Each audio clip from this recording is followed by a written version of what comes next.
जो कि अगरबत्ती बिजनेस में काफी सारे हमारे भाई जुड़े हुए हैं। और एक सबसे बड़ी समस्या जो बन रही है या फिर बनती आ रही है, तो वो है भाई खुशबू लॉन्ग टाइम तक नहीं चलना। अगरबत्तियों में जो खुशबू की समस्या काफी बड़ी है और इसी के साथ इसके प्रॉब्लम्स भी काफी अलग अलग हैं। जैसे कि खुशबू जो है, इसकी सुगंध का परफॉर्मेंस अच्छे से नहीं हो पाना, इसके पीछे का कारण भी काफी सारे हैं। तो इसी कारण के ऊपर आज की इस वीडियो में हम बात करेंगे और कंप्लीट बात करेंगे। ये वीडियो पूरा जरूर देखिए। और एक छोटा सा रिक्वेस्ट, अगर आप हमारे चैनल को सब्सक्राइब नहीं किए हैं तो भाई चैनल सब्सक्राइब करके आप जरूर रख लीजिए, क्योंकि अगरबत्ती बिजनेस से रिलेटेड ऐसी कुछ इंफॉर्मेटिव वीडियो आपको हमारे चैनल के थ्रू मिलती रहेंगी। तो प्लीज एक छोटा सा रिक्वेस्ट, आप हमारे चैनल को सब्सक्राइब करके जरूर रख लीजिए। तो हम करते हैं अपने टॉपिक्स के ऊपर बात। सो फिर सबसे बड़ा कारण क्या हो सकता है जिससे हमें मार्केट्स में काफी सारी रिजेक्शन मिलना चालू हो जाता है, लोग हमारे प्रोडक्ट को खरीदना नहीं चाहते। तो इससे सीधा जुड़ा हुआ मुद्दा है आपकी प्रोडक्ट की क्वालिटी। उसमें काफी सारी अलग अलग तरीके से भी हो सकती हैं। सपोज हम बात करें तो एक जो जेन्युइन प्रॉब्लम्स होती हैं, जो कि खुशबू लॉन्ग टाइम तक नहीं टिकना, आपके फ्रैग्रेंस या फिर अगरबत्ती के जो फ्रैग्रेंस है वो लॉन्ग टाइम तक परफॉर्मेंस नहीं कर पाती। दूसरी चीज कि इसमें जो कारण जो हो सकते हैं, कारण काफी सारे हो सकते हैं। इसमें आपका परफ्यूमरी हो सकता है, रॉ अगरबत्तीज हो सकती हैं, या फिर जो बेस इंग्रेडिएंट्स डीपी ऑयल जो यूज होता है एज हम सॉल्वेंट के रूप में इस्तेमाल करते हैं, उसमें भी कमी हो सकती है।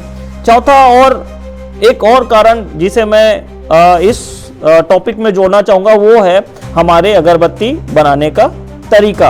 अब इसके बारे में बात करते हैं तो शुरुआती जो हमारी स्टार्ट होती है वो है रॉ अगरबत्ती। सपोज ये हमारे पास रॉ अगरबत्ती है जिसे हम प्रोडक्शन करते हैं, और सबसे बड़ी चीज और एक चैलेंज होता है रॉ अगरबत्ती की क्वालिटी, क्योंकि जो बेस मटेरियल है वो हमारे फ्रैग्रेंस परफॉर्मेंस करेगी या फिर नहीं, वो हमारे रॉ मटेरियल्स के ऊपर डिपेंड होती है। हम क्या करते हैं, किसी भी तरीके से हमें एक ये हो जाता है ना कि रॉ अगरबत्ती बनानी है, लेकिन उसके पीछे का जो इंग्रेडिएंट्स हैं वो अगर प्रॉपर सही ना हो पाए तो ये आगे जाके आपके क्वालिटी को कहीं ना कहीं नुकसान पहुंचाएगी, और जिससे एक प्रॉब्लम्स हो जाती हैं कि खुशबू अच्छे से नहीं आ रही है। तो मैं बात करना चाहूंगा रॉ मटेरियल्स के बेस में। देखो, कोई भी चीज को जो लॉन्ग टाइम तक परफॉर्मेंस करवाने का जो काम करती है वो है हमारा, अगर मैं ब्लैक अगरबत्ती की बात करूं तो इसमें जो बेस मटेरियल्स हैं, चारकोल सा हो गया, सॉडस्ट हो गया, या जोस के जो बेस मटेरियल हैं, वो सारी चीजें हो गई। तो इनका एक अच्छी क्वालिटी में होना काफी ज्यादा इंपॉर्टेंस रखती है। और दूसरा सवाल ये भी आप करेंगे कि भाई हम तो व्हाइट अगरबत्ती यूज करते हैं, तो इसमें भी तो ये प्रॉब्लम्स नहीं होनी चाहिए। देखो, अगर व्हाइट अगरबत्ती की बात है तो इसमें भी कुछ ऐसी चीजें हैं जिसे हमें ध्यान जरूर रखना चाहिए। सपोज मैं बात करूं तो इसके बेस मटेरियल्स, इंग्रेडिएंट्स या फिर जो चीजें इसमें यूज होने वाली हैं उसकी क्वालिटी किस तरीके से, सपोज इसमें T1 यूज होता है, या फिर जोस हो गया, या फिर कैल्शियम हो गया, या फिर पोटेशियम नाइट्रेट हो गया, तो इसकी क्वालिटी किस तरीके से, ये आपको जानना और चेक करना काफी ज्यादा जरूरी है। और जो है दूसरा एक और बड़ा कारण अगर हम देखें तो वो है भाई हमारी फ्रैग्रेंस, परफ्यूम्स। बेसिकली जो क्वालिटी को एक एस्टैब्लिश बना के रखें उसका काम हमारा परफ्यूम्स का होता है। बेसिकली कुछ चीज़ें हमारे रॉ मटेरियल्स भी डिपेंड करती हैं, जिसके बारे में हमने बात की रॉ अगरबत्ती। सेकंड में हम चलेंगे तो परफ्यूम्स बेसिकली मार्केट्स में आपको काफ़ी तरीके के परफ्यूम्स आजकल मिल जाते हैं। परफ्यूम्स एक अच्छा परफॉर्मेंस अगर नहीं है, अच्छी क्वालिटी में नहीं है, तो अगरबत्ती अच्छी परफॉर्मेंस भी नहीं करेंगी। अब इसे हम किस तरीके से जान सकते हैं? देखो, परफ्यूम्स आपको मार्केट्स में काफ़ी क्वालिटीज़ में मिल जाती हैं आज के टाइम में, जिसमें हमें तो ये सेटिस्फैक्शन दिया जाता है कि भाई आप ट्राई करो, बिल्कुल ये हमारा परफ्यूम्स है, इसमें 100% रिजल्ट आपको देखने को मिल जाएगा, ये सारे बोलते हैं। सपोज मेरे पास भी किसी कस्टमर्स आए तो मैं भी उन चीज़ों को बोलना हमें पड़ता ही है, और इसका मतलब ये नहीं कि हम कुछ भी चीज़ें बेच दें। और अभी के टाइम पे जो परफ्यूमरी मार्केट्स में चीज़ें हो रही हैं वो यही हो रही हैं कि भाई कहीं से कुछ भी परफ्यूम उठा के लाएं और हम कस्टमर्स को दे दें, और कस्टमर्स भी इस चीज़ को मेजर नहीं करता हो। सबसे बड़ी चीज़ ये है कि हम जो है क्वालिटी कॉन्शियस माइंड नहीं है। हम चाहते हैं कि कहीं से सस्ता परफ्यूम्स मिल जाए जिससे हमारा काम चल जाए, और यहीं से होती है एक बड़ी गलती। बेसिकली एक अच्छा और सही परफ्यूम्स वही है जिसमें प्रॉपर नोट इस्टेब्लिश हो, टॉप मिडिल बेस। इसके साथ साथ जो इसमें यूज हो जाने वाली इंग्रेडिएंट्स हैं वो भी अच्छी और अच्छी क्वालिटी की होनी चाहिए, जिससे हमारा परफ्यूम भी लॉन्ग टाइम तक परफॉर्मेंस करे। तो इन चीज़ों को जानना और समझना हमारे लिए काफ़ी ज़्यादा ज़रूरी है।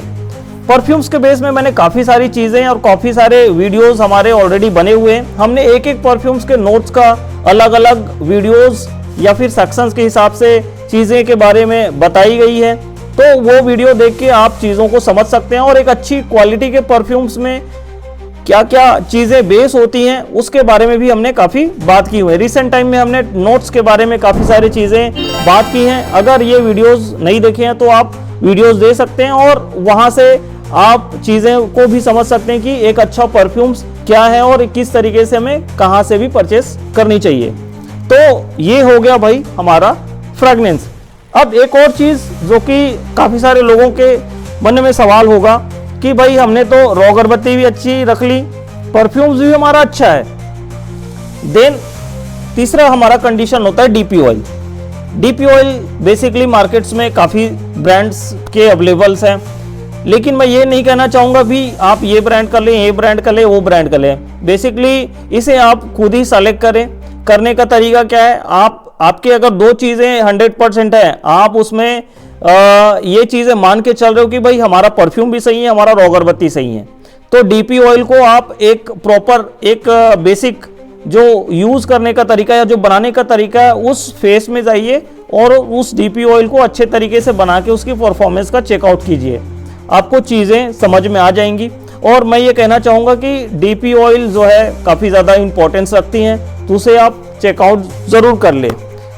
एंड में एक छोटा सा और प्रोसेस है, वो अगर मैं बताना चाहूँ तो वो है भाई हमारा बनाने का तरीका। हमारे पास तो सारी चीज़ें हो गई, हमने रॉ अगरबत्ती भी अच्छी खरीद ली या फिर बना ली, हमारे पास परफ्यूम्स भी अच्छे हो गए, या फिर हम कहना चाहें तो हमारे पास डीपी जो है वो भी हमने एक अच्छी क्वालिटी या फिर अच्छी कंपनी का रख लिया। इसके बाद भी हमें सेटिस्फैक्शन नहीं मिल रहा है, हम जो प्रोडक्ट बना रहे हैं उसमें हम जरा भी ये चीज़ें नहीं समझ पा रहे हैं कि आखिर हमारे अगरबत्ती में प्रॉब्लम्स कहाँ हैं। तो बनाने का एक स्मॉल प्रोसेस है, उसमें आप मत जाइए। आप ये सोच रहे हैं कि भाई हमने परफ्यूम से ये सारी चीज़ें रख ली हैं, तुरंत डीपी किए, माल रेडी हो गया, पैकिंग किया और मार्केट में सप्लाई कर दिए। ये एक जेन्युइन तरीका नहीं होता। और आगे भी मैंने काफ़ी सारी वीडियोस में बताई हुई हैं कि अगर आप एक डीपिंग का प्रोसेस कर रहे हैं, अगरबत्ती जो है परफ्यूमिंग करने का अगर प्रोसेस कर रहे हैं तो ये प्रॉपर होना चाहिए। कुछ मेजर जो चीज़ें हैं उसके बारे में आपको ध्यान देना चाहिए। जैसे कि मैं कहना चाहूँ तो परफ्यूम्स डीपी ऑयल का जो प्रॉपर ब्लेंडिंग है वो सही होना चाहिए। जो परफॉर्मेंस है आपके रॉ अगरबत्ती की वो पहले ट्रायल टेस्ट आप करें कि फ्रेगनेंस किस तरीके से उस परफ्यूम्स में बूस्ट कर रही है या फिर फ्रेगनेंस दे रही है, कितने टाइम तक वो फ्रेगनेंस मतलब खुशबू उसकी मतलब उस प्रोडक्ट में टिकी हुई है। तो इन सारी चीज़ों का प्रोसेसों का जो है आप चेकआउट करें, देन आपका ये सारी चीज़ें 100% हो जाती हैं तो आप पैकिंग करके मार्केट में उन चीज़ों को सप्लाई कर दें। तो कुल मिला के अगर मैं बात कहना चाहूँ तो ये कुछ 3-4 चीज़ें हैं जिसे आपको ध्यान रखना काफ़ी ज़्यादा ज़रूरी है। और अगर ये चीज़ें 100% हो गई तो कभी भी आपको मार्केट से रिजेक्शन नहीं मिलेगा और आपका एक ब्रांड जो है चाहे मिडिल स्मॉल या किसी भी प्रोसेस में हो, आप एक अच्छा मार्केट्स में अपने प्रोडक्ट को रन कर पाओगे, एक इस्टेब्लिश ब्रांड भी आप बना पाओगे। तो यही थी आज की ये हमारी वीडियोस जिसमें मैंने कुछ चीज़ें आपको बताने की कोशिश की हुई है। मिलते हैं आने वाले किसी नई वीडियो में, तब तक के लिए धन्यवाद।